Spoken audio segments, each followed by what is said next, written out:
ఇవే వెళ్ళేటప్పుడు అనేక మంది కారులో వెళ్ళే వాళ్ళు కూడా దిగి లోపల రావడం జరిగింది. వెహికల్తో వెళ్ళే వాళ్ళు కూడా దిగి అనేక మంది రావడం జరిగింది. కనుక పోతూ పోతూ ఉన్నటువంటి వ్యక్తి ఎవరైనా సరే పాల్గొనవచ్చు, వీరా వారా అంటానికి అవకాశం ఉంటుందండి. ఇది భూలోకంలో జరుగుతున్నటువంటి వర్షిప్కు, ఆరాధనకు అందరూ యోగ్యులే అన్నట్టు అర్థం చేసుకోవాలి. కనుక స్పెసిఫిక్ గా పల్లా వాళ్ళు అనడానికి ఇక్కడ ఏమి ఉంటదండి. ఇప్పుడు మనందరం ఆరాధన చేస్తున్నాము, ఒక తెలియని అన్నోన్ పర్సన్ రావచ్చు, అతను కొనవచ్చు, పాల్గొనవచ్చు, దానికే తప్పలేదండి. కానీ హెవెన్లీ వర్షిప్ ఉందే, పల్లోకి సంబంధమైన ఆరాధన ఉందే, దీనిలో మాత్రం కొన్ని షరతులు ఉన్నాయి. ఎవరు ఆరాధనలో పాల్గొనడానికి అర్హత కలిగిన వారు ఉంటారో, ఎవరు యోగ్యులు అనబడి దేవుని యొక్క చిత్తానుసారంగా రేపు ఎత్తబడి ఆయనలో ఉంటారో వారు మాత్రమే అక్కడ దేవుని యొక్క సందులో అక్కడ ఆరాధనలో పాల్గొంటారు. ఇక్కడికి అక్కడికి చాలా సంబంధం ఎటువంటి పరిస్థితుల్లో ఉండడం. ఒక గుంపేమో old testament saints, number 2 universal church అనగా సార్వత్రిక సంఘము, అంటే జనరల్ గా అందరూ కూడా దేవుడి యొక్క సన్నిధిలో సిద్ధపడి వెళ్ళేటంటి వారు. 2 మూడవదిగా ఇక్కడ గమనించాలి మీరు, ఇక్కడ మూడవదిగా మ్యాట్రిస్ అనగా అర్థసాక్షుల గుంపు. నెంబర్ 4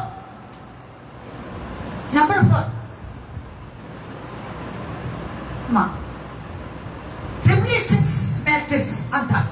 అంటే ఏదైనా శ్రమలలో గ్రేట్ ట్రిబులేషన్స్ మ్యాట్రిస్ అంటే ఆ ఏడేండ్ల మహాశ్రమల కాలంలో ప్రత్యేకంగా 3.5 సంవత్సరంలో అర్థసాక్షులైనటువంటి వారు ఉంటారు. ఇది 4th కంపానియన్. ఈ 4 గుంపులు ఉంటారు. ఎవరితో ఇప్పుడు చెప్పండి. ఇప్పుడు నేను ఎంత చెప్పాను, ఎవరెవరితో ఉంటారు ఇప్పుడే విన్నారు మీరు. ఈ 4 గుంపులు కలిసి ఎవరెవరితో ఉంటారు ఇప్పుడు చెప్పండి. అంత దూరంలో ఉంటే నాకు వినిపించలేదు, నువ్వు చెప్పాలి గట్టిగా, ముందు కదా చెప్పండి. పరిశుద్ధులు అనేది ఎవరు కదా పరిశుద్ధులు? మీరు అక్కడ దాన్ని చేస్తున్నారు, ఆ మాట అనొద్దు. ఇప్పుడు ఎత్తపడ్డ వారు మాత్రమే. అది 24 పెద్దలు, 4 దివారాత్రులు మానక జ్ఞాపకం చేసి చదివించి నేను ఆ కంపానియన్స్ 4 కంపానియన్స్ లో వస్తాను. చూడండి ప్రకటన గ్రంథం 22వ అధ్యాయము. వీరేం చేస్తారు? ఈ ఎత్తబడిన వారు, ఈ 4 గుంపులు వారు అక్కడ ఏం చేస్తారు కొంచెం చదువుతామమ్మా. ప్రకటన గ్రంథం 22వ అధ్యాయం మొత్తం చదవమ్మా త్వరగా. మరియు స్ఫటికము వలె మెరయునట్టి జీవజలముల నది చదవాలి. దేవుని యొక్కయు గొర్రెపిల్ల యొక్కయు సింహాసనము నొద్ద నుండి ఆ పట్టణపు రాజవీధి మధ్యను ప్రవహించుట ఆ దూత నాకు చూపెను. ఆ నది యొక్క ఈవలను ఆవలను జీవవృక్షం ఉండేను. నది నెల నెలకు ఫలించుచు 12 కాపులు కాయును. ఆ వృక్షము యొక్క ఆకులు జనములను స్వస్థపరచుటకై వినియోగించును. ఇక మీదట శాపగ్రస్తమైన దేవియు దానిలో ఉండదు. దేవుని యొక్కయు గొర్రెపిల్ల యొక్కయు సింహాసనము దానిలో ఉండను. ఆయన బిడ్డలు ముఖ దర్శనం చేస్తారని చెప్పాలి. ఆయన దాసులు ఆయనను సేవించచ్చు ఆయన ముఖ దర్శనము చేయుచుందురు. అది ఈ మాట కోసం జరిగించాను. దాంట్లో రేపు ఎత్తబడినప్పుడు 4 గుంపులు ప్లస్ వారు అందరూ కలిసి ఇక్కడ టోటల్లీ వర్షిప్ మొత్తము కలిసి అందరూ కలిసి అక్కడ దేవాది దేవుణ్ణి ఆరాధిస్తూ ఉంటారు. ఆరాధనలో నువ్వు ఉంటావా? ఆరాధనలు ఉంటావా? అది నేను అడిగే ప్రశ్న. ఇంతవరకు బాగుంది, మీకు భలే కథలు ఉన్నాయి, బాగుంది కథ ఇంతవరకు విన్నావు, బాగుంది. ఆ ఆరాధనలో ఎంతమందిలో ఆయన దాసులు అనగా ఆ భక్తులు, ఇదంతలో రేపు నువ్వు కూడా కొనగలవా? ఉండగలమా? ఆ దివారాత్రుల్లో ఆయన ముఖ దర్శనం చేసుకుని ఆయన సేవిస్తూ ఉంటానే వారిలో నీ వెళ్ళటానికి అర్హత కలిగి ఉన్నావా? సందర్శించుకోవచ్చు. కాలం భయంకరంగా ఉందండి. ఎంత భయంకరంగా ఉంది. నేను వాస్తులో ఇంతకుముందు కాస్త రోజు ఒకసారి చూసేదాన్ని. ఇప్పుడు వారానికో నా ఇష్టం. ఇప్పుడు అసలు ఒకసారి చూడను. ఈ మధ్య టీవీలు కట్ చేస్తున్నాను. ఎందుకనండి ఏంది అడిగితే మీరు రోజు మీరు పెట్టలేదు అన్నారు. నువ్వు పెట్టకపోతే నేను కట్ చేస్తామన్నా. నిజం, అసలు చూడటమే మానేశాను. అందుకని 4 రోజులకి 3 రోజులకి ఒకసారి పెచ్చు అంటాను. మధ్య ప్లేట్ కూలిపోయింది. ఎంత భయంకర సంతోషం ఆలోచించండి. ఎంత భయంకరం. ఎప్పుడు ఏం జరుగుతుందో తెలియలే ఈ జీవితం. అమ్మా అంతేకాదు, ఇందాక కూడా చెప్పాను మీకు ప్రార్థన అనిపించినప్పుడు ఇజ్రాయేల్ ఇరాన్ మీద భయంకరమైన దూకుతుంది. నేను 50 సంవత్సరాల నుండి నిరీక్షిస్తూ ఉన్నాము. విడిచిపెట్టి పారిపోమన్నారు. ఆలోచించండి. గాజాలో ఉన్న ప్రజలు చిన్నవాళ్ళు పసికందులు కూడాను వాళ్ళ వాడిపోయి చచ్చిపోతారంట. అంతగా ఆహారం అతను.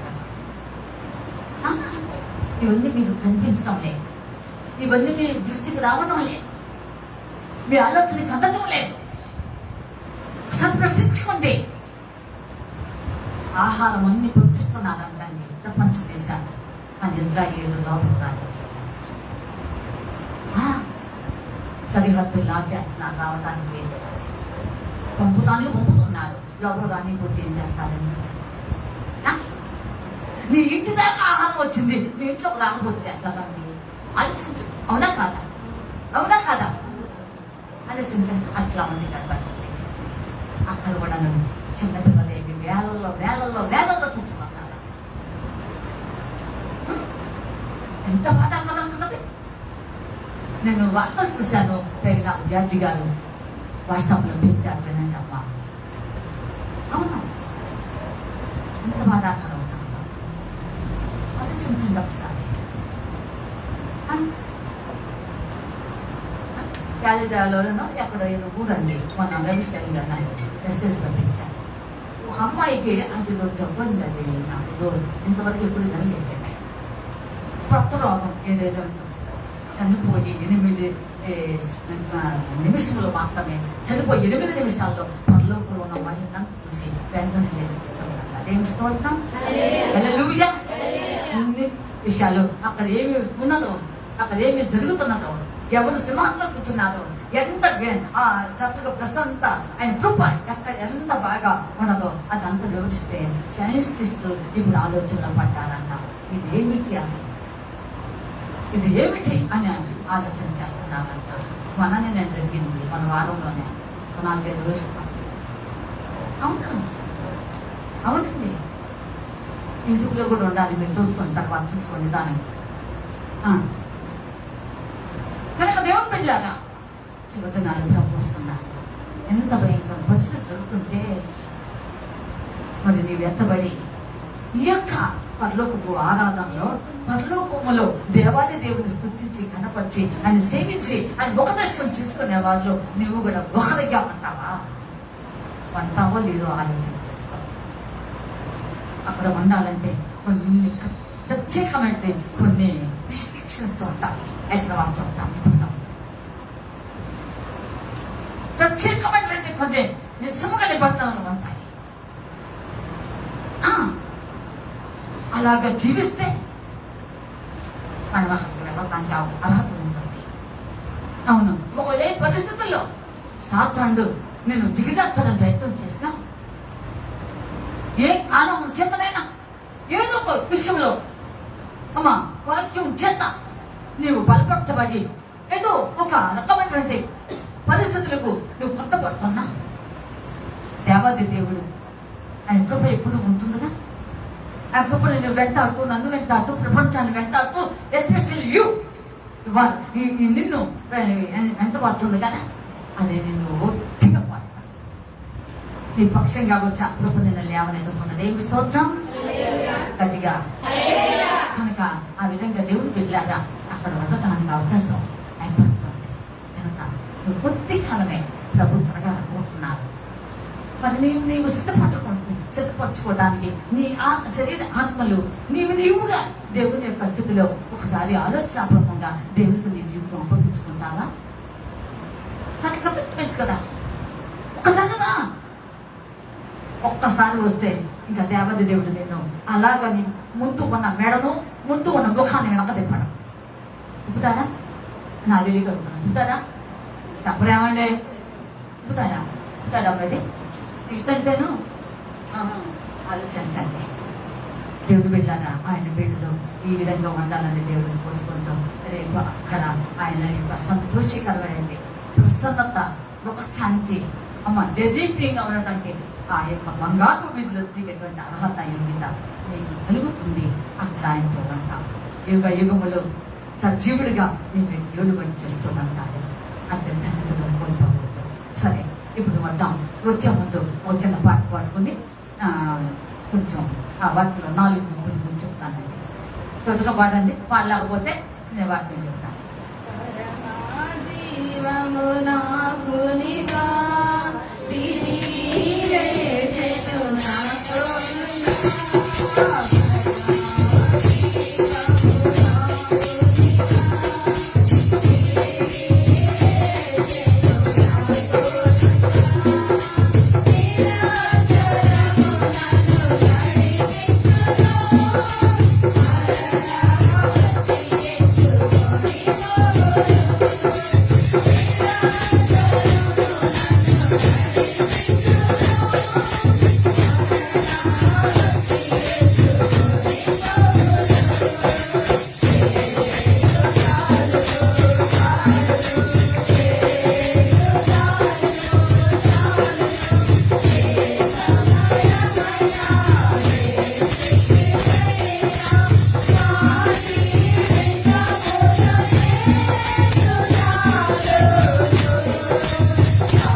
సంతోషకరము. ఇక్కడ 4 కంపానియన్స్, 4 గుంపులు.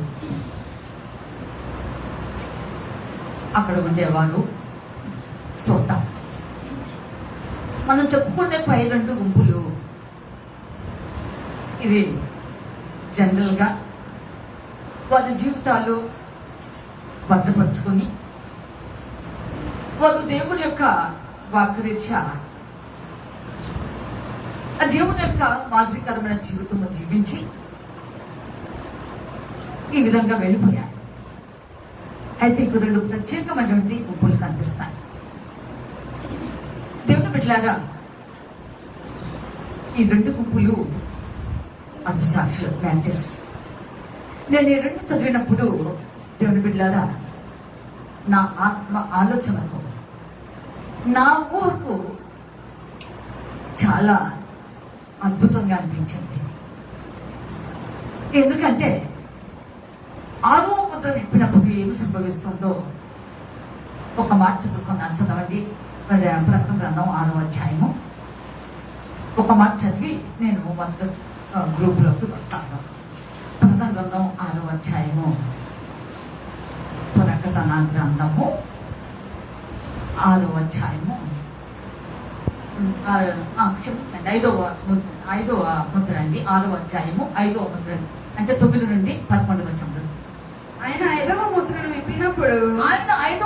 విప్పినప్పుడు దేవుని వాక్యము నిమిత్తమును తాము ఇచ్చిన సాక్ష్యము నిమిత్తమును వధింపబడిన వారి ఆత్మలను బలిపీఠము క్రింద చూచి తిని వారు, నాదా సత్యస్వరూపి పరిశుద్ధుడా, ఎందాక తీర్పు తీర్చకయు మా రక్తము నిమిత్తము భూనివాసులకు ప్రతిదండన చేయకయు ఉండు అని బిగ్గరగా కేకలు వేసిరి.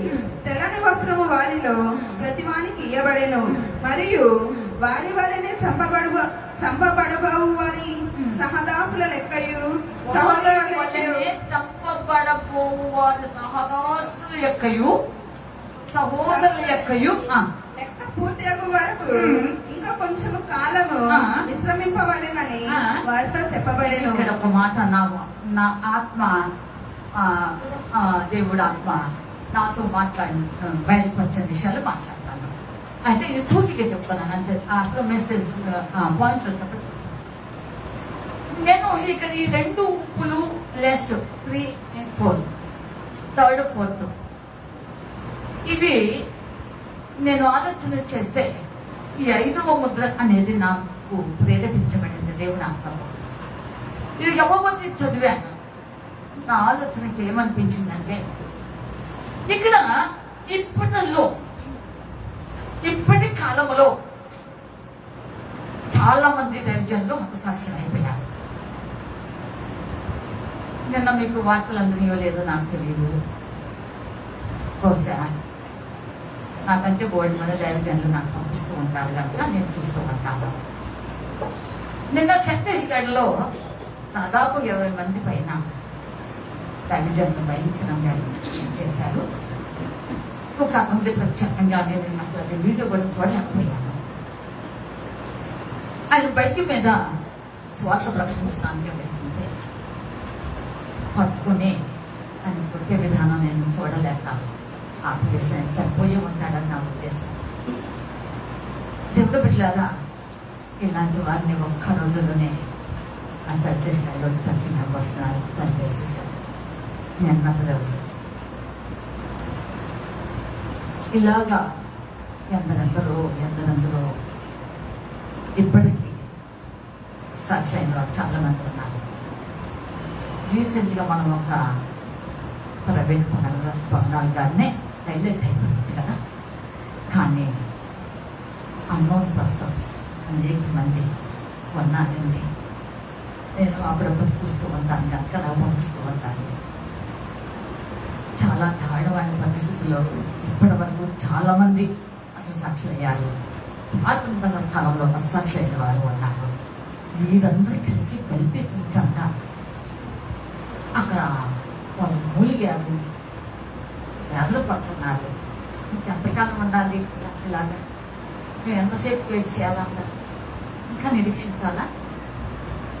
మాకు ఉన్నటువంటి స్థితి ఇంకెప్పుడు మాకు ఒక ఉన్నతమైనటువంటి స్థలాన్ని, ఉన్నతమైనటువంటి బహుమానాన్ని, ఉన్నతమైన మాకు ఏమి ఇవ్వబోతున్నావో ఇంకెప్పుడు అన్నా లెక్కే.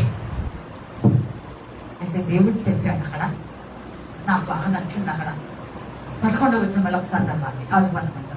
తెల్లని వస్త్రము వారిలో ప్రతివానికి ఇయ్యబడేది, చదువు. మరియు వారి వలనే చంపబడబోవు వారి సహదాసుల ఎలా చంపబడే సాక్షులు అయ్యారో మీ వల్లే ఇంకా కూడా సహదాసులు, మీలాంటి దైవ దాసులు అలాగే సహోదరులు ఇంకా లెక్క పూర్తి కావాలయ్యా. మీరు మాత్రమే కాదు, మీరు మాత్రం కాదు, ఇంకా కూడా లెక్క పూర్తి కాబోతున్నది, ఇంకా రాబోతుంది, ఇంకా కాకపోతున్నారు. చాలా మంది ఉన్నారు, వస్తున్నారు. మీకు ప్లస్ వారికి ఒక ప్రత్యేకమైన స్థితి ఉంటుందన్న లెక్క చేస్తుంది. మీరు వెయిట్ చేయండి అని దేవుని ఆత్మ అక్కడ చూస్తున్నాం. చూడండి, ఇది నేను చాలా సంతోషించి ఏమనుకున్నానంటే, ఇప్పుడు వరకు హతసాక్షి అయిన వారు ఒక లెక్క అయితే 7 ఏళ్ల మహాశ్రమంలో హతసాక్షి అయ్యేవారు మరొక లెక్క. అంటే నా ఆత్మ అనుభవంలోకి ఇది ఎంతైనా సరే నన్ను ఆలోచన చేసింది. భయంకరమైన 7 ఏళ్ల మహాశ్రమంలో హతసాక్షి కావడం చాలా కష్టతరమండి.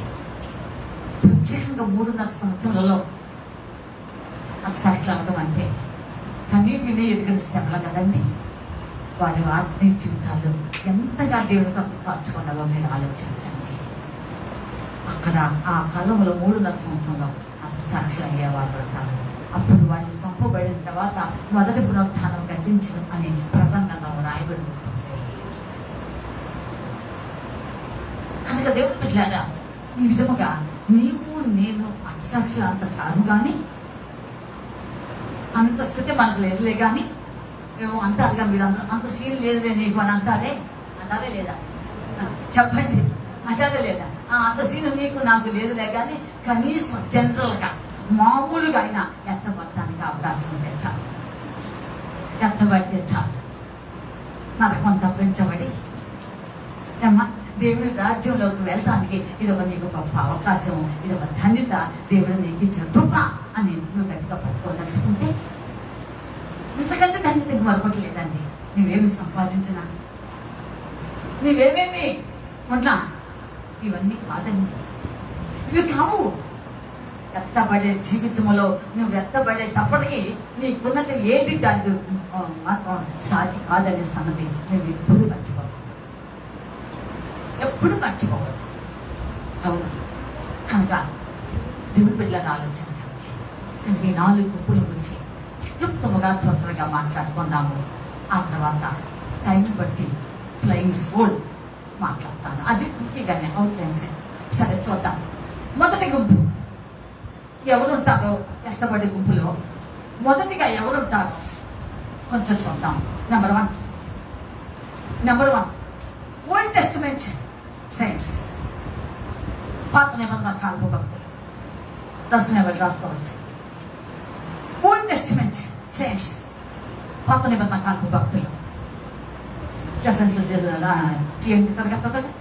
అపోస్తల కార్యం 7వ అధ్యాయము, అపోస్తల కార్యం 7వ అధ్యాయము, అపోస్తల కార్యం 7వ అధ్యాయము 38 చదవండి. త్వరగా 38.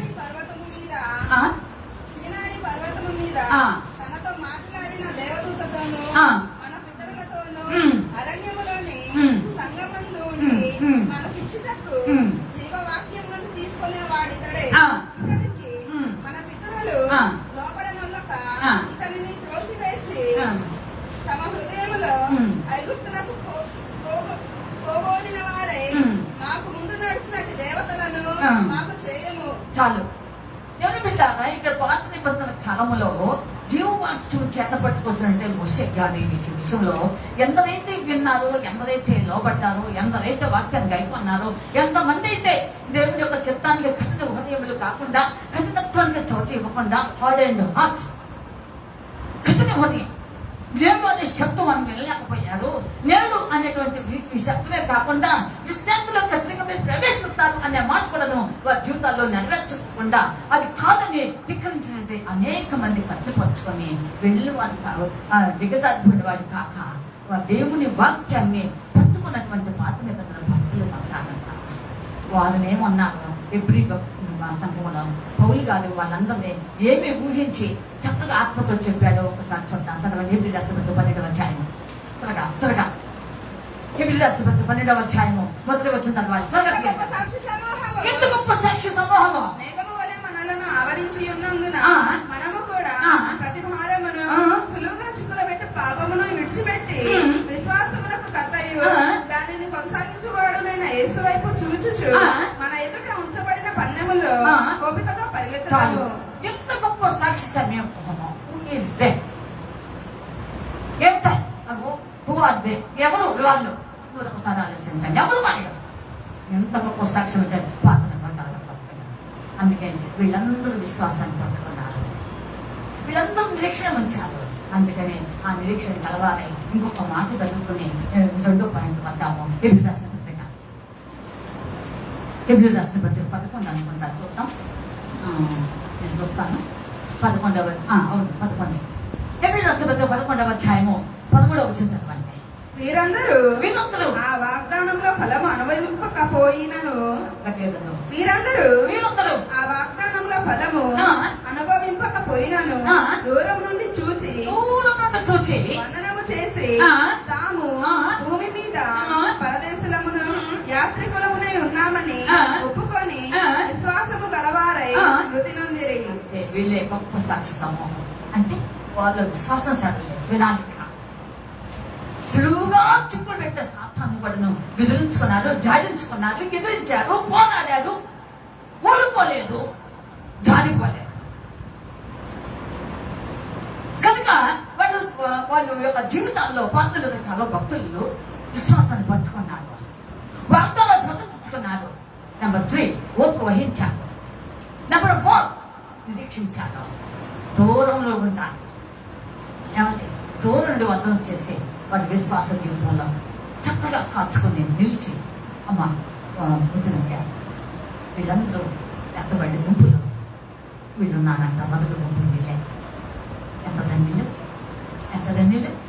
ఒకసారి ఆలోచించండి.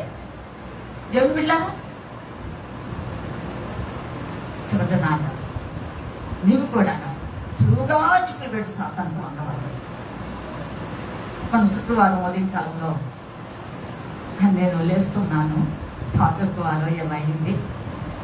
అప్పుడే ఇంకా లేద్దాంలే అనుకుంటున్నాను. అక్కడ లేచి కూర్చున్నాను కూడా, ప్రార్థన చేసుకున్నాను. ముందు టైంలోనే ఇంకా లేస్తున్నాను.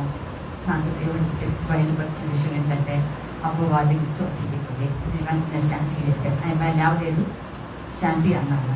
ఎంత అక్కనంటే దేవుడు ఇలాగా మాట్లాడలేదు అని చెప్పాను. దేవుని బిడ్డలారా, ఆలోచించండి. చివరిదినములు కనుక చులువుగా చెప్పులు పెట్టే సాతాన్ని నేను ఎదిరించి పోరాడగలిగితే అవిశ్వాసం చేత పువ్వులేను అలంకరణలు వారు దగ్గరైన వారి జీవితం లాగా ఉండకుండా నీ జీవితాన్ని నువ్వు కట్టుకుంటే దేవుని బిడ్డలారా, వీళ్ళందరూ పాత్ర మీద కాల భక్తులు చాలా ఓర్పు వహించి అమ్మ వాగ్దానం స్వతంత్రించుకొని నిరీక్షణ గెలవాలి. వారి యొక్క వ్యక్తిగత ఆత్మస్థితిని కాపాడుకొని దూరం నుండి చూశారట. మాకు దేవుడు వాగ్దానం చేసింది ఇదేనండి. అదిగో అదే వాళ్ళు భక్తులు. 2వ న్యూ టెస్టిమెంట్ చర్చ్. రెండవ గుంపు ఇప్పుడు కొత్త నిబంధనలకు మధ్య ఉన్నాం కదండి. అదే సూర్యుని ధరించి అనే దానిలో ఒక వచనం వచ్చేసింది. అదే నూతన నిబంధన కొత్త నిబంధన ఒక వచ్చి వాళ్ళు పాడండి. దానికి వస్తే పడి పాడండి. త్వరగా పాడాలి. గట్టిగా పాడండి. వస్తే పాడండి. ఏముంది అక్కడ ఇలాగే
దేవునాత్మ నాకు ప్రేరేపించి దీన్ని 3 భాగాలు చేయమని చెప్పింది.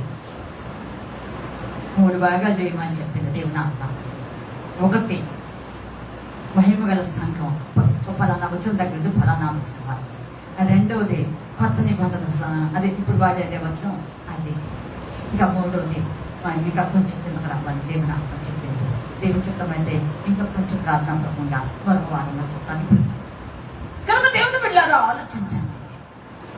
శోధనాలవన్న కొత్త నిబంధన సంబంధించిన కంటే భక్తులు ఇదే ఈ కాలంలోనే పెట్టి వండాలని దేవుని కోరుకుంటున్నాను. భక్తి స్వార్థ 16 వచ్చాను. భక్తి స్వార్థ 16 వచ్చాను వచ్చింది. మరియు నీవు పేతురువు, ఈ బండ మీద నా సంఘమును కట్టుదువు. కట్టుదునా? మరియు నీవు పేతురువు, ఈ బండ మీద నా సంఘమును కట్టుదును. పాతాళలోక ద్వారములు దాని ఎదుట నిలవనేరవని నేను నీతో చెప్పుచున్నాను. చాలు. కనుక దేవుని బిడ్డలారా,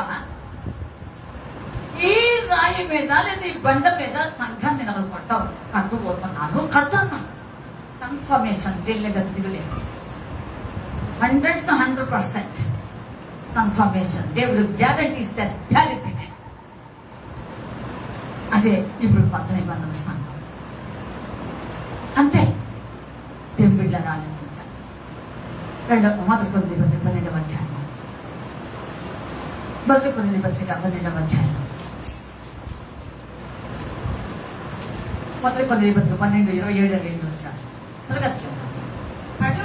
అటువలే మీరు క్రీస్తు యొక్క శరీరమై ఉండి వేరు వేరుగా అవయములై ఉన్నారు. మరియు దేవుడు సంఘములో మొదట కొందరిని అపోస్తలుగాను, పిమ్మట కొందరిని ప్రవక్తలుగాను, పిమ్మట కొందరిని బోధకులుగాను, అటు పిమ్మట కొందరిని అద్భుతములు చేయు వారిని గాను, తరువాత కొందరిని స్వస్థపరచు కృపావరములు గలవాడి గాను, కొందరిని ఉపకారములు చేయవాడిని గాను, కొందరిని ప్రభుత్వములు చేయవాడిని గాను, కొందరిని నానా భాషలు మాట్లాడేవాడిని గాను నియమించాను. ఇవన్నీ కలిపి టోటల్లీ న్యూ టెస్టమెంట్ టెన్స్. కనుక దేవుని బిడ్డలారా, దేవాది దేవుడు వాగ్దానం చేసినటువంటి ఈ యొక్క నూతన నిబంధన సంఘము ఇంకా చదువుదాం. ఎఫెసీయులకు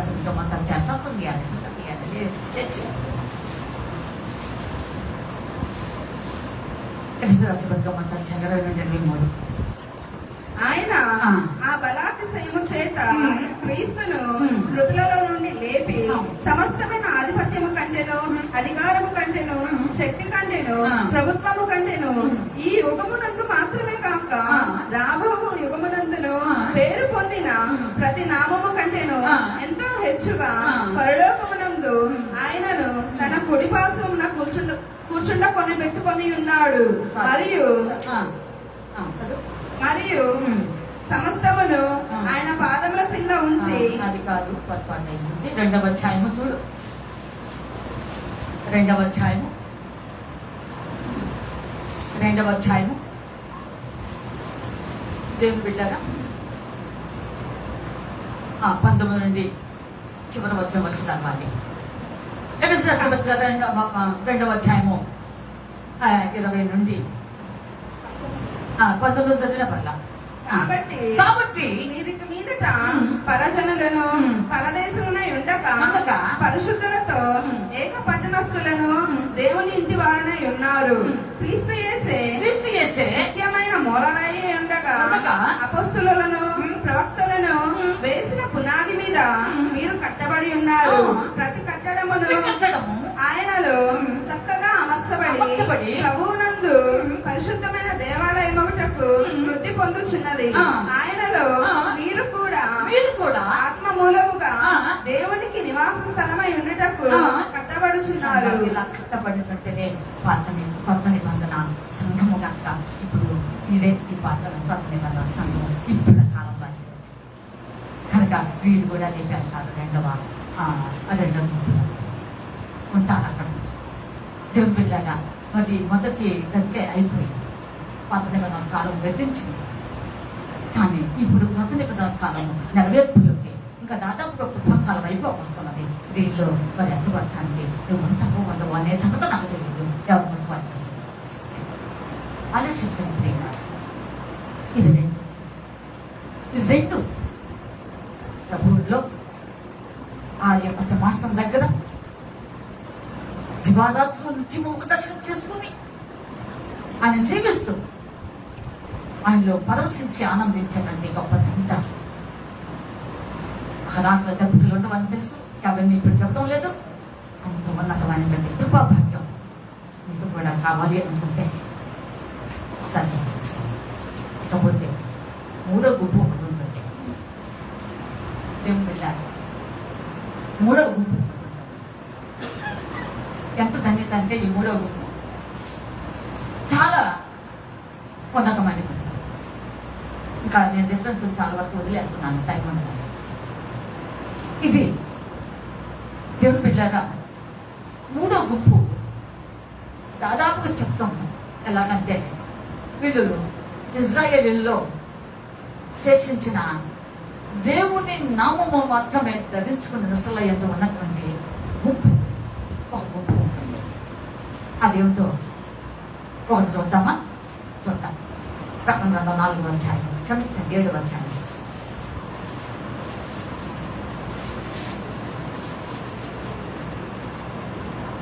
కొంచెం ఒక అదేనండి, వీళ్ళు ప్రత్యేకపరచబడిన గుంపు. ఏదైనా మహాకాల కలవలో దేవుని నామం తప్ప మరొకటి లేనటువంటి వారు వీళ్ళు ప్రత్యేకంగా ఉంటే, కౌంటింగ్ ప్రకారం కూడా ఇంకో గుంపు ఉంటుంది. ఈ రెండు ఏకమై రేపు మూడో గుంపుగా అవతరించబడుతుంది. చూద్దాం, చదవండి. ప్రకటన 7వ అధ్యాయం, 7వ అధ్యాయం 9 నుండి కొంచెం చదవమ్మా. అటు తర్వాత నేను చూడగా ఇదిగో ప్రతి జనములో నుండి ప్రతి వంశములో నుండి ప్రజలలో నుండి ఆయా భాషలు మాట్లాడు వారిలో నుండి వచ్చి ఎవడును లెక్కింపజాలని ఒక గొప్ప సమూహము కనబడేను. చాలు. వీళ్ళు ఎవరు? గొప్ప సమూహము. నిజమండి. వీళ్ళు ఎలా ఉన్నారు అంటే తండ్రి నామము తప్ప వారిని అసలు ఎందుకు మరొకలేదు. ఇప్పుడు ఇంకొకరు రాబోతున్నది. చాలా దేశాల్లో వచ్చిందని చెప్తున్నారు. చెప్పు అది కూడా దాదాపుగా వచ్చేసింది అంటున్నారు కొన్ని దేశాల్లో. ఇంకా మనకు రాలేదులే, రావచ్చు. ఇది ఉన్నది, తండ్రి నామము ఉన్నది. ఏ చాయిస్తో నువ్వు ఆలోచన చేసుకోవాలి. ఎంతమంది చదివారో నాకు తెలుసు. అంటే ఆ గతంలో చదివారు అనుకోండి, ఇప్పటి వరకు అంతవరకు వచ్చారో లేదో నాకు తెలుసు. కొన్ని సంవత్సరం 24లో ఎస్కేల్ గ్రంథం పూర్తి చేశారు కనుక అక్కడ కూడా ఇజ్రాయేలీల్లో ఒక మార్పు వేశారు. నొసటన అది ఎవరైనా జ్ఞాపకం ఉందా? ఎవరైనా జ్ఞాపకం ఉందా? చదివిన వాళ్ళకి జ్ఞాపకం ఉందా? అప్పుడైపోతుంది ఇంకెక్కడండి అంటారు. అక్కడ కూడా ఒక మార్పు వేసింది. సేమ్ అది ముంగుర్తే. ఏది 666కు ముంగుర్తు అక్కడ దేవుడి నామం అక్కడ వేసేసింది. వేసుకెళ్దాం వచ్చే వాళ్ళలో మీకు రిఫరెన్స్ చూపిస్తాను. ఇప్పుడు నాకు టైం లేదు, నేను కరెక్ట్గా లాగేస్తాను. దేవుని బిడ్డలారా, ఇది పాత నిబంధన కాలంలోనే ఎస్కేల్ ద్వారా అక్కడ ప్రూవ్ చేశాడు దేవాలయం. ఇది రాబోతున్న కాలంలో ఒకటి అవతరించబోతున్నది. మృగము పేరు ఒకటి అవతరించబోతున్నది.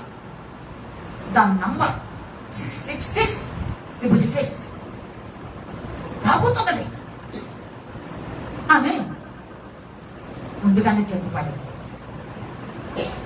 దేవుని బిడ్డలారా, అయితే దీనికంటే చాలా శ్రేష్టమైనది, విలువైనది, దేవుని యొక్క చిత్తానుసారంగా సమస్తాన్ని జయించేవారుగా నిలబడి ఉన్నటువంటి వారు ఒకరు ఉన్నారు. 7వ అధ్యాయం కొంచెం 2వ వచనం చదవండి. ప్రకటనలో మరియు సజీవుడకు దేవుని ముద్రగల వేరొక దూత సూర్యోదయ దిశ నుండి పైకి వచ్చుట చూసి తిని భూమికి సముద్రమునకును హాని కలుగ చేయుటకై అధికారము పొందిన ఆ 4 దూతలతో, ఈ దూత మేము మా దేవుని దాసులను వారి నొసలయందు ముద్రించు వరకు భూమికైనను సముద్రమునకైనను చెట్లకైనను హాని చేయవద్దని బిగ్గరగా చెప్పాను. మీరు తర్వాత ముద్ర వేసుకుంటే వేసుకోండి, కానీ మా దేవుని యొక్క నామము మా బిడ్డలు మా దాసులు ఉన్నారు, వారి నొసల యందు ముద్రించు వరకు. సేమ్ 14వ అధ్యాయంలో కూడాను తండ్రి నామము నొసల యందు ఉన్నవారు ఉన్నారు. 144,000 మంది ఉంటారు సియోను పర్వతం మీద. వారు ప్లస్ వీరు అది కూడా చదువుతారా? 14వ అధ్యాయం మొదలుంది. మరియు నేను చూడగా ఇదిగో ఆ గొర్రె పిల్ల సియోను పర్వతము మీద నిలువబడి ఉండేను. ఆయన నామమును ఆయన తండ్రి నామమును నొసల యందు లిఖింపబడి ఉన్న 144,000 మంది ఆయనతో కూడా ఉండేది. 144,000 మంది. అదే 144,000 మంది అంటే తండ్రి నామం తప్ప మరొకటి సస్యమేగా మాకు వద్దాం. రేపు నువ్వేమంటావు నాకు, రేపు నీవేమంటావో తెలియదు. సస్యమేరా అంటావు, అది లేకపోతే ఎంత బ్రతుకుతామండి? అది వేసుకోవద్దు జీవించేది ఎట్లండి? అసలు తినాలి కదండి అని అంటారా? వేలాపాక్యంలో చదవద్దు కానీ అక్కడ ప్రాప్తగిరి అంటారు. ఏమో తెలుసండి, క్షామహతుల కన్నా హతులు వేరే అంటారు. 7 శ్రమల్లో దేవుని రాజ్యము కొరకు, దేవుని కొరకు హతసాక్షులైన వారు ధన్యులు. వీరే నామము తప్ప నొసల యందు లేని వారంటే వీళ్ళే. ఆలోచించండి, నీవు దేవునికి ఎలా అర్హత కలిగి ఉంటావో నాకే తెలియదు. కనుక దేవుని బిడ్డలారా, వీరు గొప్ప సమూహాన్ని చూశారు.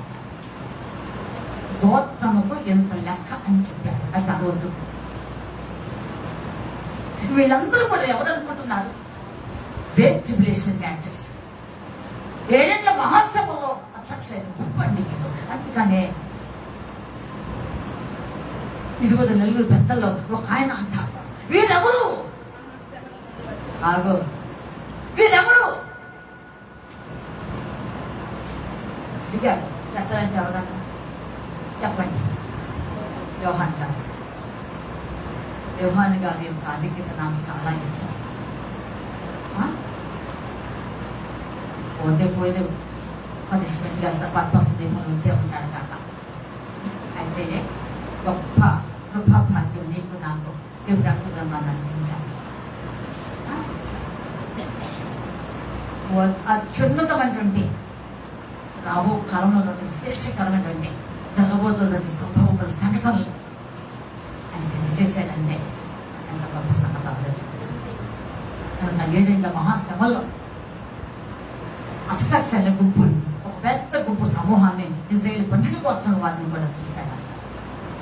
మొత్తానికి 1,40,000 మంది చొప్పున వాళ్ళందరినీ కూడా లెక్కించితే గొప్ప సమూహం అయితే.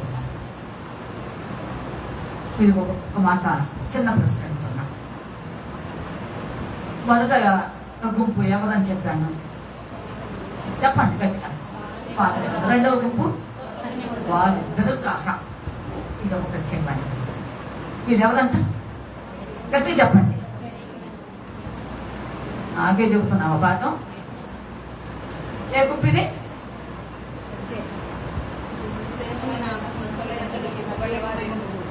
అది మంచిదే. ఇప్పుడు చెప్పే ఒక మాట అర్థసాక్ష్యం. ఎవరన్నది? అర్థసాక్ష్యం. ఇది ప్రత్యేకంగా ఇజ్రాయేల్ సపరేట్ కనిపిస్తున్నారండి. ప్రతి గోత్రంలో కూడా సపరేట్ గా కనిపిస్తున్నారు. ఎంత ధనీలు! 12 గోత్రంలో సపరేట్ అయినటువంటి గుంపును అక్కడ లెక్కించేశారు. గొప్ప సమూహం. ఆ సమూహాన్ని చూసి నేను ఆశ్చర్యం కలిగిందేమో మరి నా దగ్గరికి యోహాన్ గారు ఆయన అడిగారు, ఎవరయ్యా మీరు? ఎవరు? ఎంత గొప్ప సమూహం ఎవరంట అని అడిగాడు. అమ్మా ఎవరని చెప్పాడు చదవండి. 17 అనుకుంటా వచ్చిన 17, 14 చదువు. అందుకు నేను అయ్యా నీకే తెలియననగా అతడు ఇలాగ నాతో చెప్పాను, మీరు మహాశ్రమల నుండి వచ్చిన వారు. తర్వాత ఇది ఎక్కడి నుండి వచ్చారు? రేపు 7 ఏళ్ల మహాశ్రమలు. ఇప్పుడు వచ్చే శ్రమలకు తలదిల్లిపోతున్నాం. ఇప్పుడు వచ్చే పరిస్థితులకు తట్టుకోలేకపోతున్నాం. ఇప్పుడు వచ్చేస్తే ప్రతి విధమైనటువంటి సాతాను సులువుగా పెంకినటువంటి విషయాలకి మనం ఎంతో అసలు కొద్దిగా వేదన చెందుతున్నాము. ఏమండి ఆలోచించండి. ఏమంతా కరిగిపోతున్నట్టు అనిపిస్తుంది. మనులాగా అయినట్టు అనిపిస్తుంది. వేదన, శోధన, దుఃఖము, అవి ఇవి మొత్తం. చిన్న ఉదాహరణ చెప్పమంటారు. ఒక చనిపోయిన ఇంటికి మీరు వెళ్ళి చూడండి. ఎవరైనా సరే భర్త భార్యకు భర్త ఎవరైనా కానీ, లేదా కన్నవారు కావచ్చు, ఎవరైనా చనిపోయిన సంఘటనలో ఉంటే మీరు చూసే ఉంటారు. అసలు మీరు వెళ్ళి శవాలను చూడని వాళ్ళు ఉంటారు. అసలు నిద్రపడతారు. చూడకపోతే మన సంఘంలో కూడా ఉంటారు. చూడకపోతే ఏం పడుతుంది చెప్పండి అమ్మా. నిజమేనా చిన్నమ్మాయి? నువ్వు కూడా అంటే విన్నావు రోజు. అసలు నిద్రే పడుతుంది అంటారు. నీకు కూడానమ్మా? మళ్ళీ నువ్వు కూడా చూస్తామేమో అనుకుంటున్నా. అంతమంది నిద్ర పడుతున్నాను. సరే, నిద్ర పట్టిన వాటి సంగతులు సరే వెళ్ళి చూసొంటారు. అక్కడికి వెళ్తే ఆ వింత ఒకటి కనిపిస్తుంది. ఏమిటో వేస్తాను. ఎవరైనా చూస్తే ఒక విషయం చెప్పండి. ఒక విషయం చెప్పండి. తెలీదండి. ఎవరైనా ఒక్క విషయం చెప్పండి. నేను చెప్పిన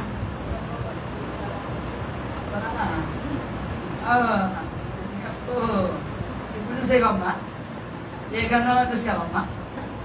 రాయమ్మా కొత్తగా ఆలోచించండి. ఏమండి నేను చెప్తాను. నవ్వు కాకండి. నవ్వుతారా? నవ్వుతారా? చెప్పాలి సీరియస్గా. ఒకటి కన్నీళ్ళు, ఒకటి 2 కలుస్తాయి. ఏం కలుస్తాయి చెప్పండి? చెప్పండి, ఫ్రాంక్గా చెప్పండి. ఒకటి, రెండోది అంతేనా? అదొక సీల్. ఇప్పుడు మనకు వచ్చే సమస్యలు భూలోకంలో ఉన్నప్పుడే వచ్చినట్టు శోధనలకి నువ్వు ఏ విధంగా వెళ్ళిపోతున్నావు. మరి రేపు 7 మహాశ్రమంలో ఇంకా తట్టుకుంటావా? అయితే వీళ్ళు తట్టుకుంటాను. ఎదిరించారు ఆ క్రూర మృగమని. నమస్కరింపకయు పూజింపకయు ఉన్నటువంటి గుంపు ప్లస్ 666 మంది నచ్చుతో వేయించుకున్నటువంటి వారు. అవునండి, ఆకలైనను దప్పుకైనను ఏమున్నా సరే భరించుకున్న వాళ్ళ దేవుని కొరకు చావటానికి సిద్ధమైనటువంటి వాళ్ళండి. అందుకే అంత సాక్ష్యం అయ్యారు. వీళ్ళు గొప్ప. అసలు ఇజ్రాయేలు 12 గోత్రములో సపరేట్ గా వచ్చినటువంటి గుంపులు ఎంత గొప్ప సంగతండి. ఎంత గొప్ప సంగతి ఆలోచించి నీ ఆలోచనకి నువ్వు ఒక అందన విషయం. అలాగా 12 గోత్ర వాళ్ళు లెక్కిస్తే గొప్ప గుంపు సమూహం కనిపించారు. వీళ్ళు ఎక్కడి నుండి వచ్చారు? ఎక్కడున్నాయి మహాశ్రమలు? భూలోకమే. ఇంకో మాట చెప్పండి. 7 ఏళ్ల మహాశ్రమలు. 7 ఏళ్ల మహాశ్రమల నుండి వచ్చారండి. ఆలోచించండి. ఇంకొక చిన్న విషయం ఆత్మ ప్రేరేపించబడి మాట్లాడుతున్నాను. మీకు అర్థం కావడానికి చెప్తున్నా. రేపు ఒక దూరం ఊదుతుంది. మిఖాయేలు ప్రధాన దూత సంఘం ఎత్తబడుతుంది కదా. మరి వీళ్ళకి ఇక మళ్ళీ పునరుత్థాన బలము శక్తి ఎలా వచ్చింది? వీళ్ళందరూ సమాధిలో ఉన్నారు. రేపు పౌరుషబ్దమని మక్షిత అమర్తని ధరించుకుంది, క్షయిత అక్షిత ధరించుకుంది. ఓ మడమ ముల్లెక్కడ, ఓ మడమ విజయక్కడ అని దిగ్గుణ లేచారు సమాధిలోనండి. బాగుందాక మరి వీళ్ళ పరిస్థితి ఏంటి? వీళ్ళ పరిస్థితి ఏమిటి? ఏమండి నన్ను చూడండి, వీళ్ళ పరిస్థితి ఏమిటి? అవును, వాళ్ళు భూలోకంలో చంపబడ్డారు కనుకనే అక్కడ నుండి దేవుడు వారిని ఎత్తబడతారు, మనకు మార్చబడతారు. అవునండి, అందుకని పరిస్థితులకు ఓర్పావసం అని అంటారు. అక్కడ ప్రకటన దేవుని బిడ్డలారా, ఈ విధంగా ఈ గుంపు దేవుని కోసమే మహాశ్రమంలో వచ్చిన వారు. అంతేకాదు ఇంకొక లక్షణం ఉన్న వాళ్ళలో చదువు కిందకు గొర్రెపిల్ల రక్తములో తమ వస్త్రములను ఉదుర్కొని వాటిని తెలుపు చేసుకొని. ఇప్పుడు ఉన్నటువంటి భక్తులందరూ తెలుపు చేసుకున్నట్టే ఉంటారు, మృతి చేసుకుంటున్నారు. నాకు తెలిసినంతవరకు చెప్తున్నా, నా ఆత్మ ప్రేరణకు, నా ఆత్మకు ఉన్నటువంటి ఆలోచనతో, నా ఆత్మ అంచనా కలిగినటువంటి విషయం చెప్తున్నా. దేవుని యొక్క అమూల్యమైన రక్తంలో ఉతుక్కున్నారు, శుభ్రం చేస్తున్నారు, తెల్లగా ఉన్నాయి, చల్ల మిసిలిపోతున్నాయి. గత కాలంలో ఇంత ముందు కాలం ఇప్పుడు రావట్లేదండి. టినోపాల్ రావట్లేదు, వస్తుందా? చెప్పలేమంటే వస్తుందా? ఇప్పుడు గత కాలంలో ఒక 20 years బ్యాక్ టినోపాల్ వచ్చింది. ఇది లేకుండా నేను నీకు తెలియకపోతే ఇప్పుడు నేను చెప్పాగా. ఏమండి 20 years బ్యాక్ ఖచ్చితంగా బయటకి ఈ తినుపాలు వేస్తేనే తల వేసిపోయాయి. ఎవరికి ఎంతమంది తెలిసి ఉన్నా వాళ్ళకి చెప్పండి. మీకు ఎదురేనా? నీకు తెలియదమ్మా సౌందర్య? నీకు తెలిసే స్థలమే. ఇప్పుడు లేదా తినోపాలు? ఇది లేకుండా తినోపాలు లేకుండా బయట లేదు. అలా తినోపాల్లో రుతుక్కుని వాష్ చేసుకున్నట్టు వాళ్ళు చల్లచలా మెరిచిపోయిందంట. ఇప్పుడు మెరిచిపోయే వాళ్ళు కనిపిస్తారు. ఒకప్పుడు తుక్కున్నారు. అందుకే దేవది దేవుడు పరమగీతంలో అంటాడు, వస్త్రము తీసివేయనేలా, వాళ్ళ మరణ చేయనేలా, ఉతికి చేయనేలా, పాదంలో కలగనేలా, వాళ్ళ మరణ చేయనేలా. ఆలోచించు బిడ్డారా, వీళ్ళండి వస్త్రంలో ఆ గొడ్డు పిల్ల రక్తంలో బాగా ఉతుక్కుని శుభ్రం చేసుకున్న వాళ్ళంట. ఇంకొక లక్షణం ఉంది, చదువు. అందువలన వారు దేవుని సింహాసనము ఎదుట ఉండి రాత్రింపగళ్ళు ఆయన ఆలయములో ఆయనను సేవించుచున్నారు కనుక అందుకు అర్హత లేని వారిగా ఉన్నారు. ఒక సాక్షిలో చాలా ఉన్నతమైనటువంటి విషయం అండి. ఆలోచించండి. అదన్నిటి 10 మంది కొనుగోలేండి, అందరు కొనుగోలేండి కదా. ఇంకా అవన్నీ గుర్తించడం అదే ఇది ఒక ప్రత్యేకమైన గుంపుగా కనిపిస్తుంది. అదే ఏదైనా మహాశ్రమంలో ఇంకొక గుంపు కనిపిస్తుంటుంది. 2 చోట్ల రాయబడి ఉంటుంది. ఆ గుంపు 2 చోట్ల కనిపిస్తూ ఉంటారు. ఒకటి ఇప్పుడు చదువుకున్నాం, మళ్ళీ ఒకసారి చదువుతాం. ప్రసంగంలో 14 మొదటి నుండి 15 కూడా తీసుకోవడం రెడీగా వచ్చండి. మరియు నేను చూడగా ఇదిగో ఆ గొర్రె పిల్ల సియోను పర్వతము మీద నిలవబడి ఉండేను. ఆయన నామమును, ఆయన తండ్రి నామమును నొసలయందు లిఖింపబడి ఉన్న 144,000 మంది ఆయనతో కూడా ఉండిరి. మరియు విస్తారమైన జలముల ధ్వనితోను గొప్ప ఉరుము ధ్వనితోను సమానమైన ఒక శబ్దము పరలోకములో నుండి రాగా వింటిని. నేను వినిన ఆ శబ్దము వీణలు వాయించుచున్న వైనికుల నాదముల పోలినది. వారు సింహాసనం ఎదుటను, ఆ 4 జీవుల ఎదుటను, పెద్దల ఎదుటను ఒక క్రొత్త కీర్తన పాడుచున్నారు. చాలు, తర్వాత చదువుకోవచ్చు. వీళ్ళు ఒక ప్రత్యేకంగా వచ్చారు, సపరేట్. అవును, వాళ్ళ చేతులకు వీణలు వచ్చేస్తున్నాయి. వచ్చేస్తాయి. పెట్టారా వెన్నలు మీటుతూ దావీదు కాలంలో ఆయన ఎంత చక్కగా మీటుతూ దేవుని స్తుతించి ఘనపరిచాడు. అలాంటి స్థితి వీళ్ళ కలిగి ఉంది. అందుకని వీళ్ళని మీటుతూ దేవుని స్థుతించుతూ అక్కడ కూడాను 144,000 మంది శివుడు పథకం మీద దేవుని నామము అసలు ఎందుకు ముద్రించబడిన వారు వీళ్ళు కూడాను ప్రత్యేకంగా ఆ సంస్థలో వచ్చేసారు. ఎంత తండ్రి కనుక ఆలోచించండి. వీరు ఇందాక 15 తీసుకుంటామన్నారు కదా, వీరు ఎలాంటి వారో వీరిని కూడా చూద్దాం. చదవండి 15 మొదటి నుండి. మరియు ఆశ్చర్యమైన మరి ఒక గొప్ప సూచన పరలోకమందు చూచితిని. అదేదనగా 7 తెగులు చేత పట్టుకొని ఉన్న 7 దూతలు. ఇదే కడవరి తెగుళ్ళు. వీటితో దేవుని కోపము సమాప్తమాయను.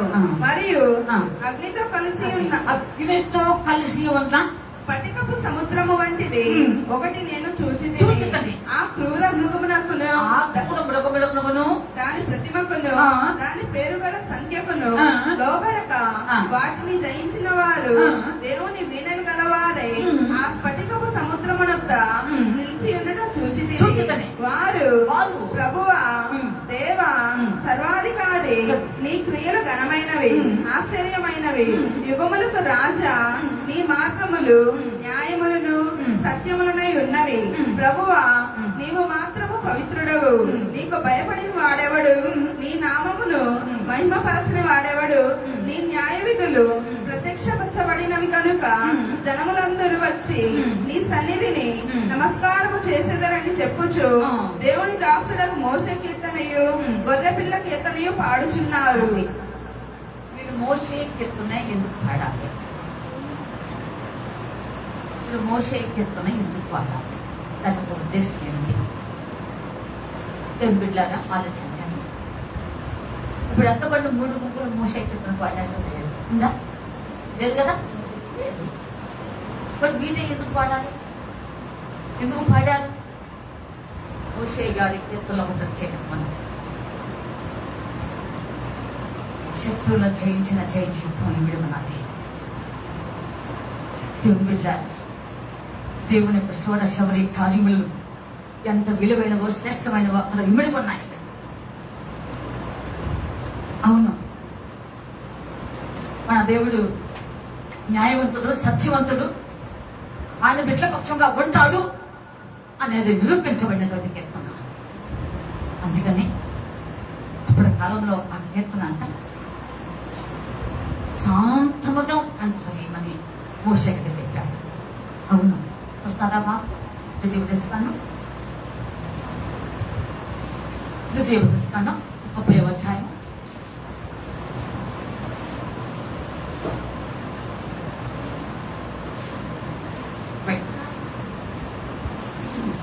ద్వితీయోపదేశకాండము 30వ అధ్యాయము కొంచెం చూద్దాం. ద్వితీయోపదేశకాండము గమనించండి అబ్బా. 31వ అధ్యాయము, దయచేసి 31వ అధ్యాయము 8వ నుండి చదువుతారంటే 21 నుండి చదవండి.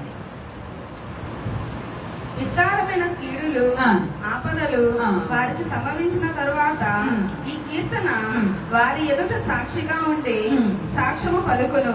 అది మరువబడక వారి సంతతి వారి నోట ఉండును. నేను ప్రమాణము చేసిన దేశమున వారిని ప్రవేశపెట్టక మునిపే 19 కూడా చదవండి, కొంచెం తర్వాత కాబట్టి మీరు ఈ కీర్తన వ్రాసి ఇశ్రాయేలీయులకు నేర్పుడి. ఈ కీర్తన ఇశ్రాయేలీయుల మీద నాకు సాక్షార్థముగా ఉండినట్లు దానిని వారికి కంఠపాఠముగా చేయించుము.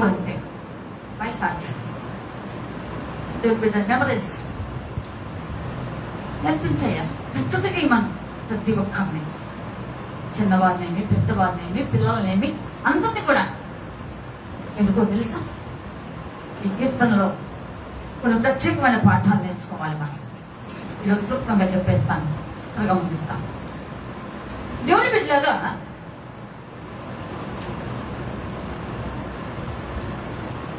సైన్యమును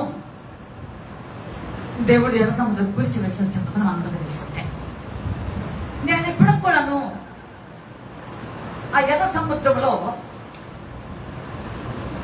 ఆ ఇశ్రాయేలులకును ఆ సైన్యులకు మధ్య దేవదూత ఉంది.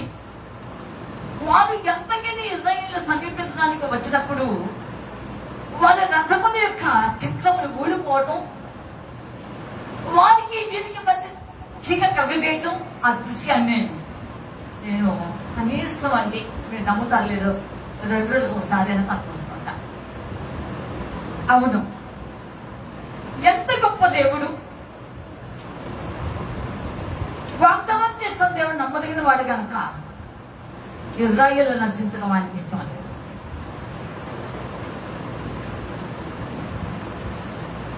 ఆలోచించండి, ఇశ్రాయేలు వాగ్దాన వాసులు కనుక. నాకు నిన్న మొన్న శాంతి చెప్పింది అక్క పేపర్లో, ఈనాడులో, జ్యోతిలోనూ. ఇప్పుడు అంతటి మన క్రైస్తవులు ఎక్కువ అయ్యారు అని పేపర్లో ఇచ్చారు నాకు. ఇప్పుడు ప్రపంచంలో క్రైస్తవుల జనాభా ఎక్కువ అంటారు. విడుదల వాడు అన్ని ఉన్నాయి అని రాస్తామన్నారు. వాడిని తీసి పడేది.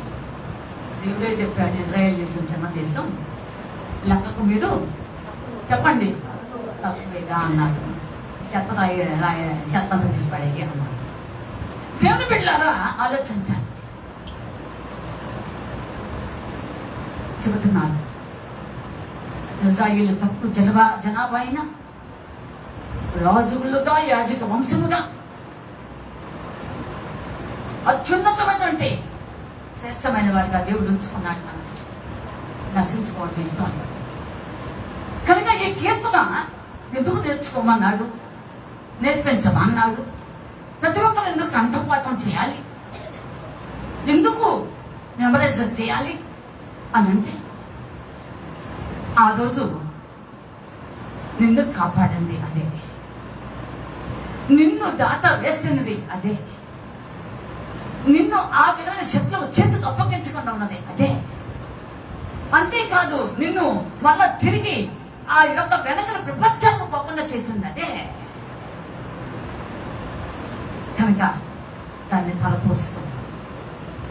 నాకు దేవుడు బిడ్డలారా, వీళ్ళు గిరిదోకుండా స్పటిక సముద్రం దగ్గర నిలబడి ఉన్నానంట. చక్కగా వేలం పట్టుకొని వాడి పాట పాడుకుంటూ ఈ మోషే గారు గతంలో నేర్పిన పాఠం, ఆ పాట జ్ఞాపకం చేసుకొని చక్కగా పాడారు.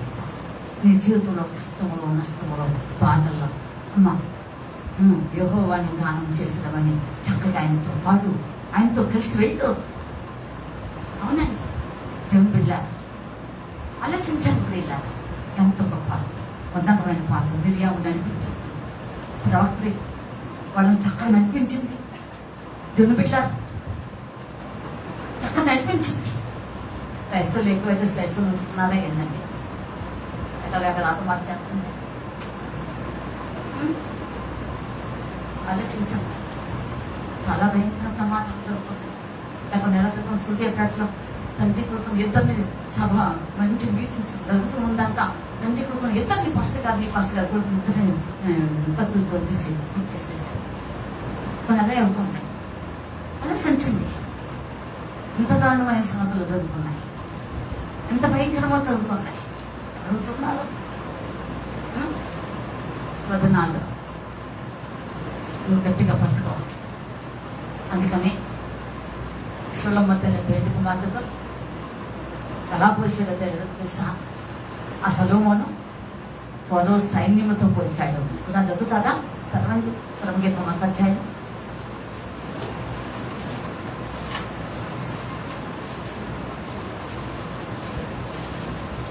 యెషయా చూస్తుంది పరమగీతం 1వ అధ్యాయము ఎంత బాగా పోల్చాడు చూడండి. 9వ వచనం 1వ అధ్యాయము. రథోత్సవములతో నిన్ను పోల్చాదను.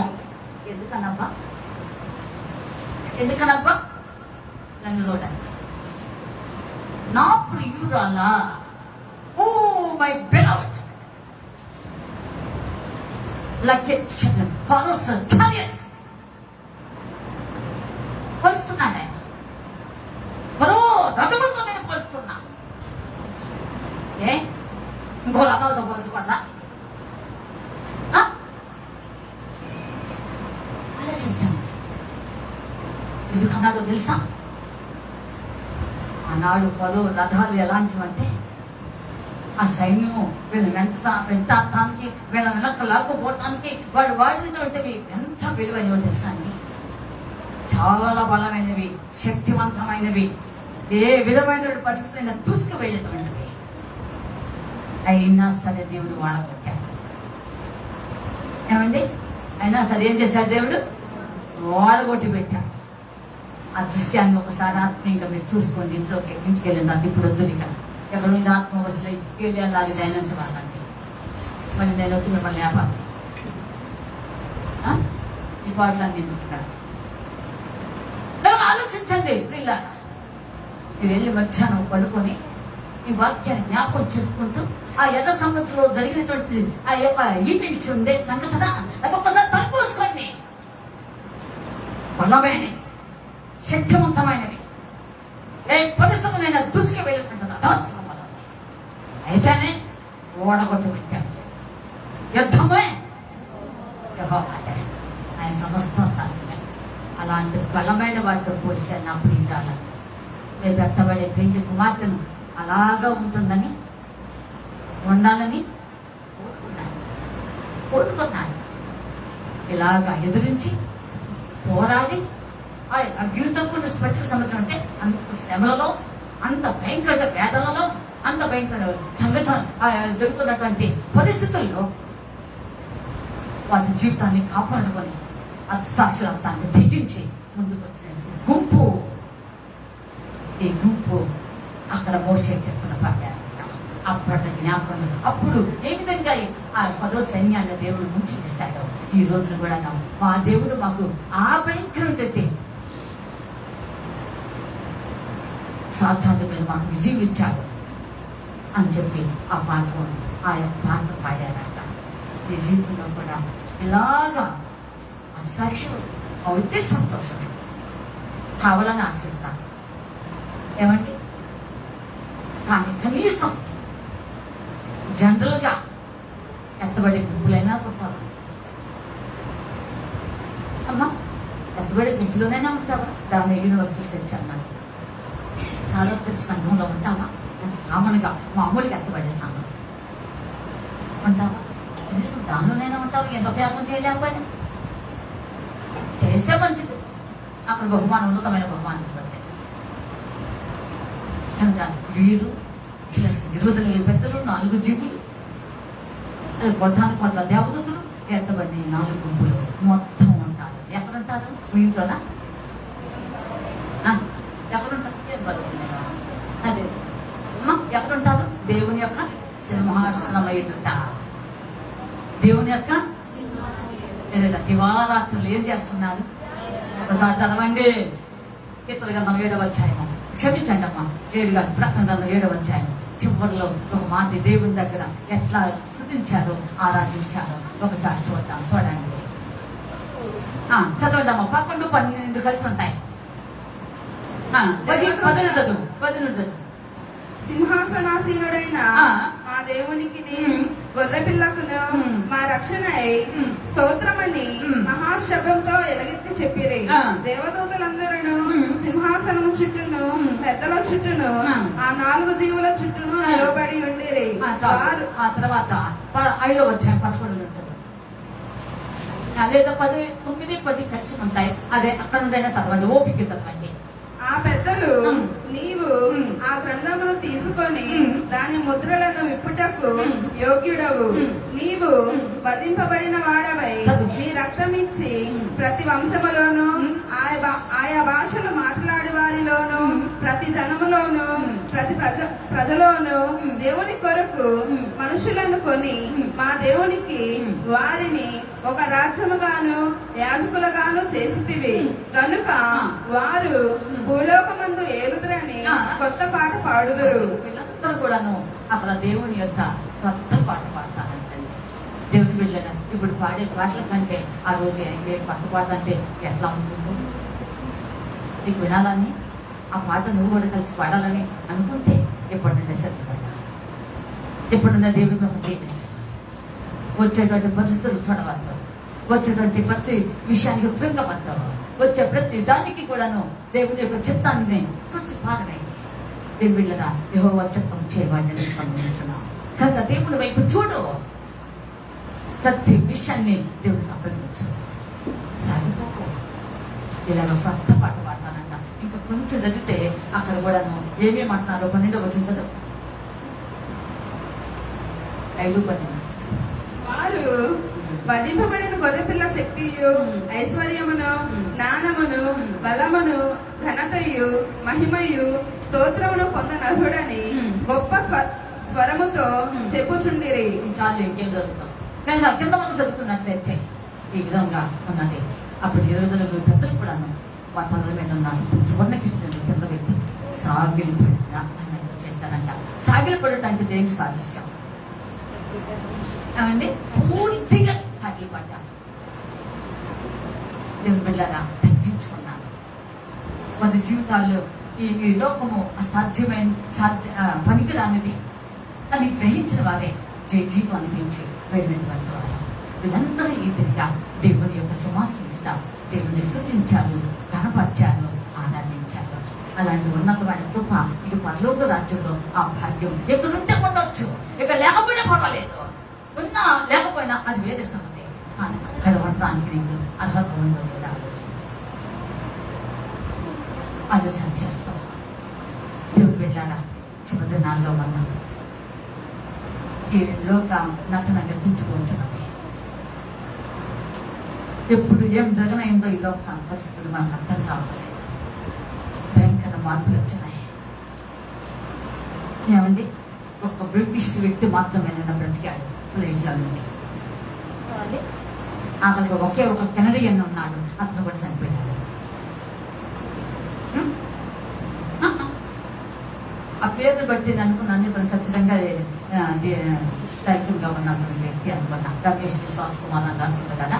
అబ్బాయి అసలు ఎవరు విశ్వాస్ కుమార్ అంటే అందరూ పెట్టుకోరు కదా, మన పరిస్థితులు తప్ప ఎవరు పెట్టుకోరు కదా, ఇది మాత్రం ఖచ్చితంగా ఏమిటో అని చెప్పి నేను CNN 18 అనేది ఇంగ్లీష్ ఛానల్ చూశాను. అది మొత్తం ఉంటుంది. అది ఈ నవ్వుతాల తర్వాత అది చూశాను. చూసిన తర్వాత ఎవరెవరు ఏమిటని నెంబర్ కూడా వేసేస్తూ ఈయన ఒక్కడే బ్రతికాడు, ఈయన బ్రిటిష్ అని చెప్పి రాశారు. అబ్బాయి అందుకే నాకు సంతోషం కలిగింది. క్రిస్టియన్ అని నమ్మానండి. కనుక ఆలోచించండి పిల్లరా, ఆయన ఒక్కడే చాలా మంచి సాక్ష్యం చెప్పాడు, చాలా మంచి సాక్ష్యం చెప్పాడు. ఆలోచించండి ఇలా దేవుడు ఉంది, అందుకే బ్రతికి బయటపడ్డాడు. వీళ్ళ కోసం కూడా చాలా మంది 28 మందికో ఏమో చనిపోయేదని నాకు అంటున్నారు. చాలా భయంకరమైన పరిస్థితి. చివరి నాళ్ళు ఇలాగే ఉంటాయి. ఇటు పరిస్థితుల్లో నువ్వు ఇంత నుండి బయటకు వెళ్ళినా, బయట నుండి ఇంటికి వచ్చేంత వరకు వెళ్ళడం నీవు దేవుడి కృపలో ఉండాలి, దేవుడు నీతో ఉండాలి.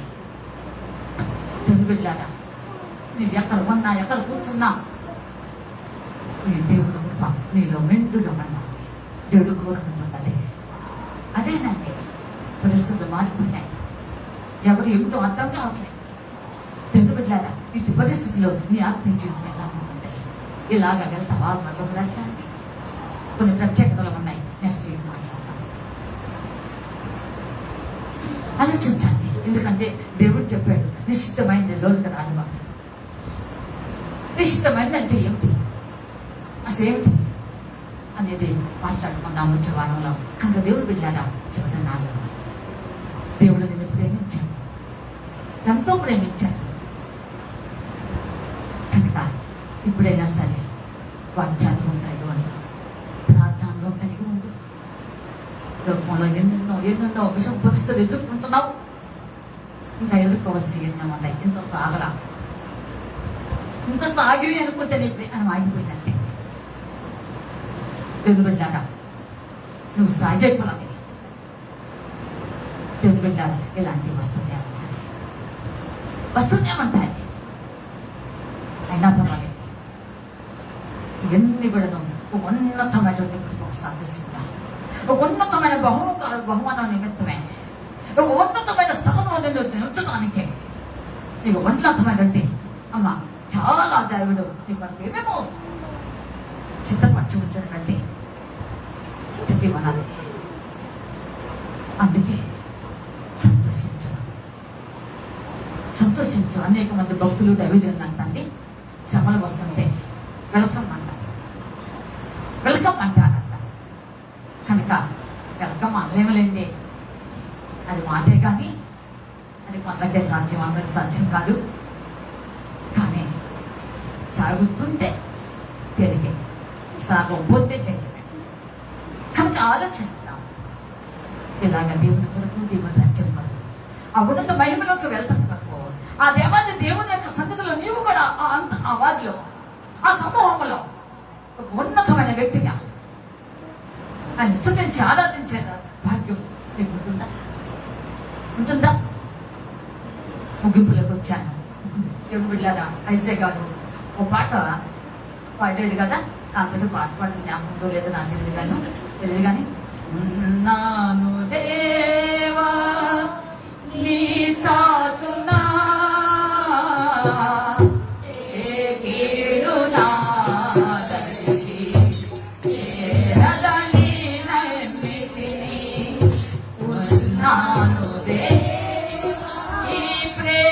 సామ్రాజ్యంలో నేనుండుటా జీవితకాలం నవగాలు వాడాలి. ఆ రోజు ఆలోకంలో మీరు పాడి ఆరాధింప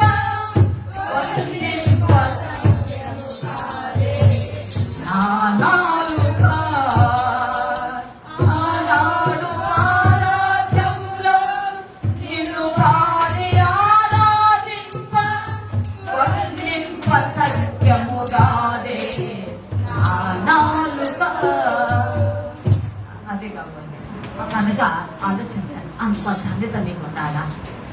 ఉంటే ఇప్పటి నుండే ఏవి చూడవు, నీ ఎదురుకు నిలబడిన పెడితే ప్రతిదీ కూడా పర్లా పగులించు. దేవుని బిడ్డలారా, ఇది నీ మేలుకి, ఇది నీ మేలుకి. వీడు చేసి మేలు అనిపించకంటే పేర్చుగారు అంటారు, మేలు చేసి వీడు అనిపించు. ఈ రెండు లేదు పట్టుకుంటారు. ఆలోచించు, వీడు చేసి మేలు అనిపించవద్దు. ఇది చెత్త, ఇది లోకం ఆశ్రయించేది, కౌగిలించుకునేది. కానీ దేవుని బిడ్డలో కౌగిలించుకునేది ఏమిటో తెలుసా? మేలు చేసి వీడు అనిపించు. సరే ప్రశ్నించుకో, నువ్వు ధన్యురాలుగా మిగిలిపోవటానికి దేవుని యొక్క చిత్తంలో ఇలాగ ముందుకు సాగు. అలా ఉంటావా? 4 గుంపులు నీకు నేర్పిస్తున్న పాఠాలు ఒకసారి జ్ఞాపకం చేసుకోవాలి. దేవుని చిత్తమైన తిరిగి వచ్చే వారు ఆమోసు ఆ ఫ్లయింగ్ స్క్రోల్ ఎగురుపోతున్న పుస్తకాన్ని గురించి పూర్తిగా చెప్పి గిల్గాలు, బేతేలు, బెర్షెబ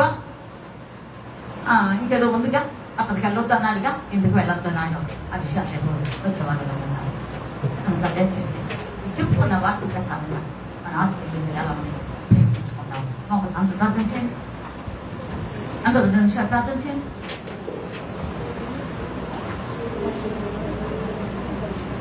వేరే కూరగాయలు నేర్పిస్తే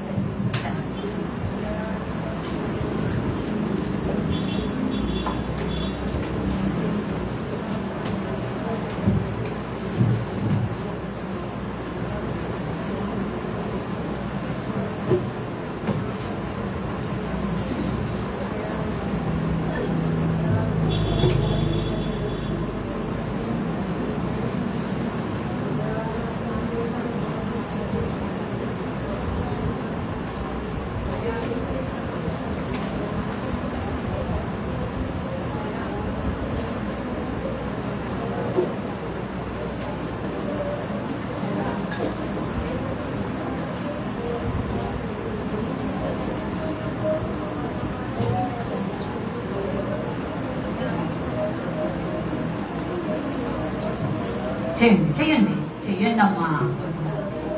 భలే వాళ్ళ మీద ఎత్తబడతావా? ప్రశ్నించుకో.